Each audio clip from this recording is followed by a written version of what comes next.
Isang magandang umaga sa ating lahat.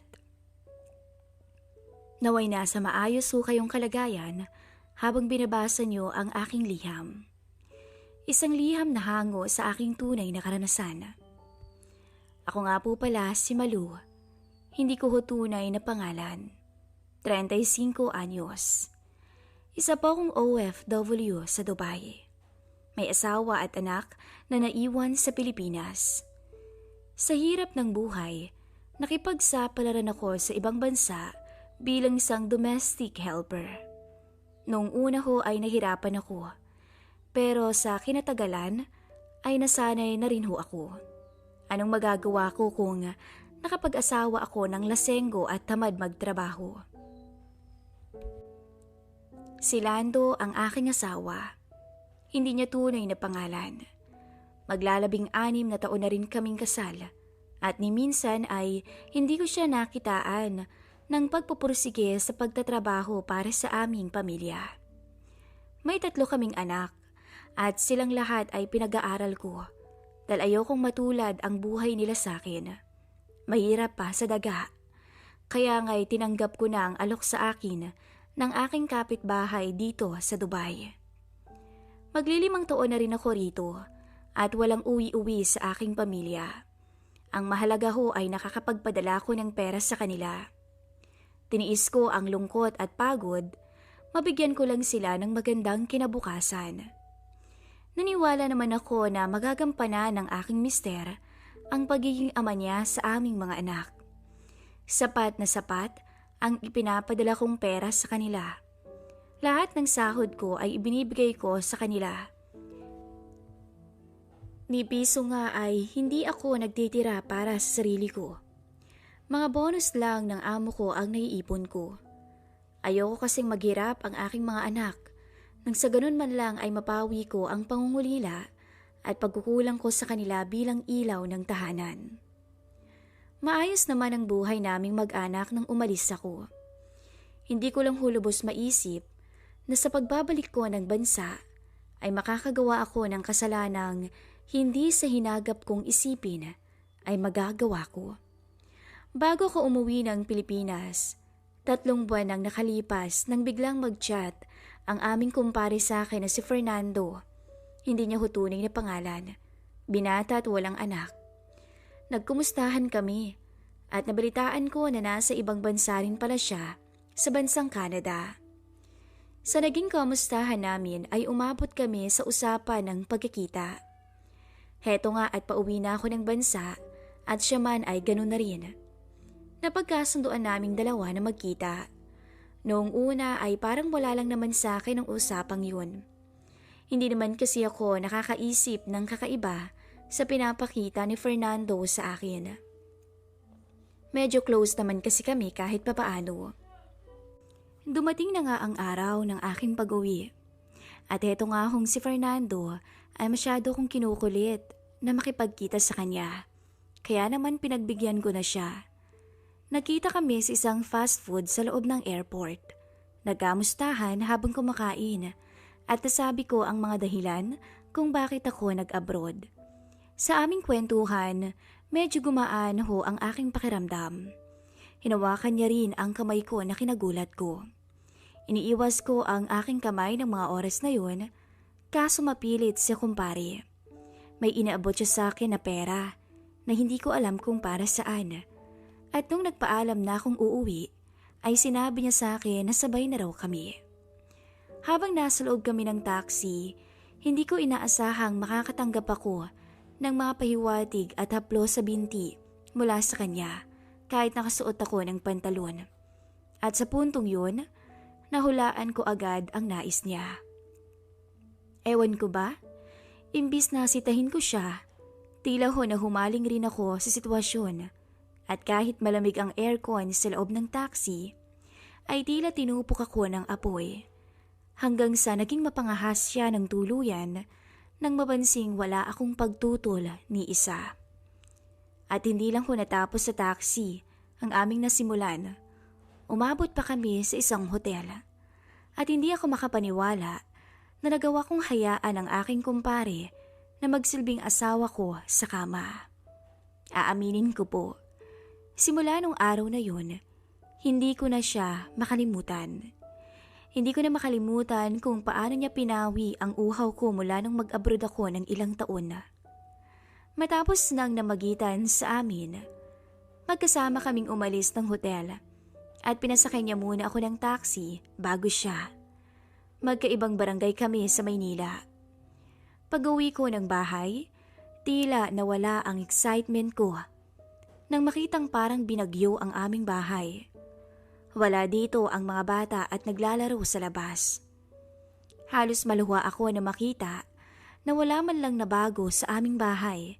Kahit man lang makabili ng bagong gamit ay wala. 5 taon akong nagpakahirap sa abroad, tapos wala man lang nangyari sa mga pinagpaguran ko.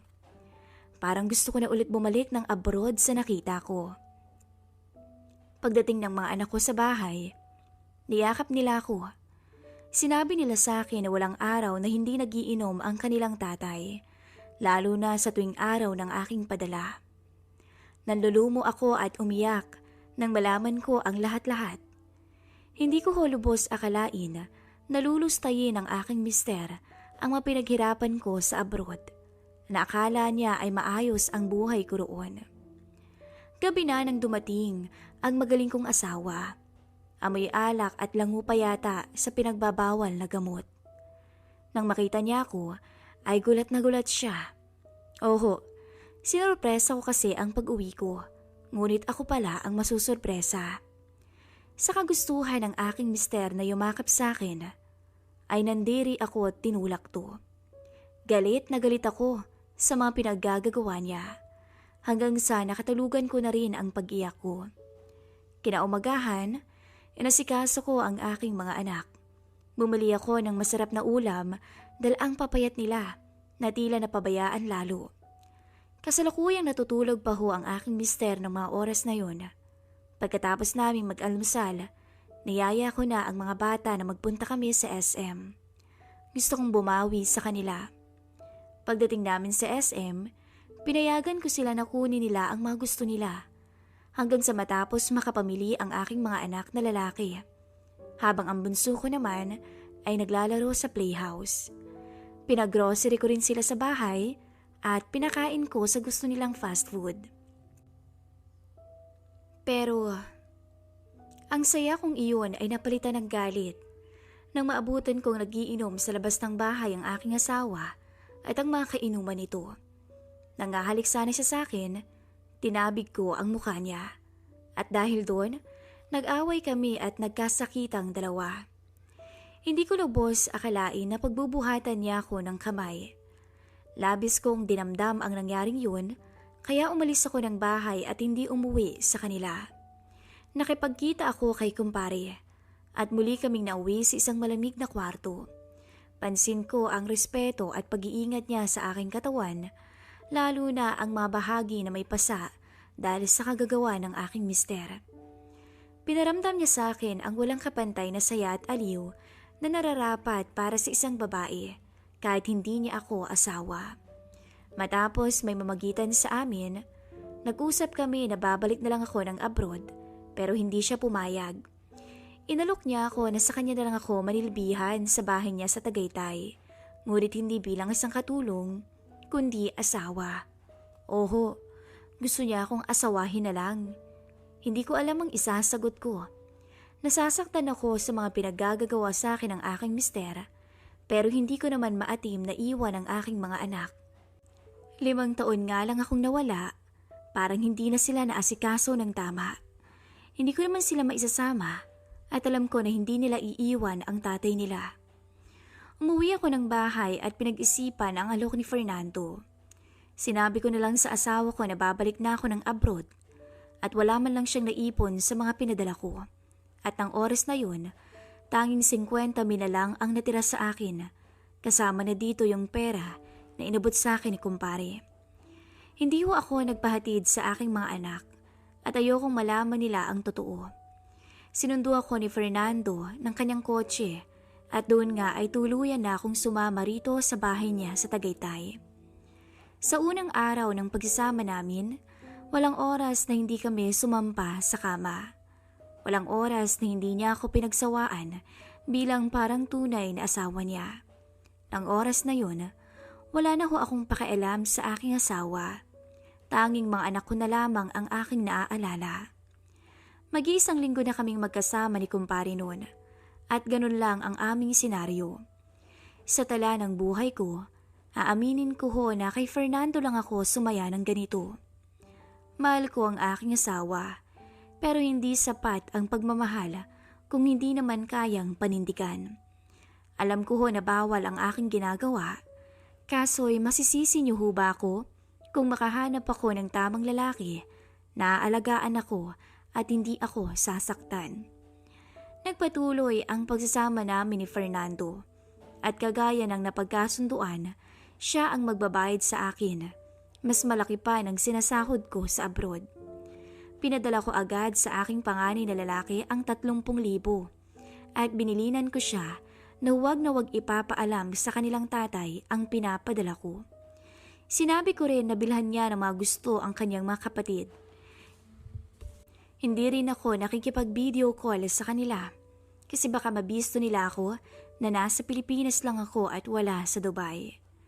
Araw-araw akong nangungulila sa aking mga anak pero wala akong magawa. Gustuhin ko mang sabihin sa kanila ang totoo. Pihadong kakamuhian nila ako, lalo na ang aking panganay dahil pumatol ako sa ninong niya. Naging tunay kami mag-asawa ni kumpare sa bahay na iyon. Hanggang sa dumating ang kinakatakutan ko. Ang mabisto kami ng ate na kumpare at galit na galit siya sa akin. Inaway niya ako dahil kilala niya ang asawa ko. Pinagbantaan niya ako na isusumbong daw niya ako sa aking mister. Ngunit naawat naman siya ni Fernando. Nag-away silang magkapatid dahil pinagtanggol ako nito. Pero hindi ako dapat mapanatag, gayong may nakakaalam na ng aming sikreto. Ano ho bang gagawin ko? Kung labis-labis na akong naging masaya sa piling ni Fernando at hindi ko na rin ho siya kayang iwanan. Pero natatakot po ako na baka malaman ng aking asawa at isuplong niya ako sa batas. Lalo na't legal kaming mag-asawa na dalawa. Sa mata ng Diyos at sa batas, kaming dalawa ay pinagbuklod. Hindi ko naman ho pwedeng sabihin na sinasaktan niya ako dahil naghilom na ang mga pasako. At isa pa, hindi rin ako nagsumbong ng araw na yon sa takot na maskandalo ang aming pamilya. Gulong-gulo na ho ako sa sitwasyong aking nasadlakan. Gusto ko na lang sanang umuwi sa mga anak ko at kunin sila. Kaso hindi ko alam kung paano ko sila bubuhayin ng mag-isa. At mas lalong hindi rin papayag si kumpare na maghiwalay kami, gayong napag-alaman kong nagdadalang tao rin ako at siya ang ama. Alam kong sa kanya ito dahil simula nang umuwi ako ng bahay ay walang namagitan man lang sa aming mag-asawa, kundi puro away lang. Sana'y mabigyan niyo ho ako ng magandang payo. Lubos na umaasa, Malu.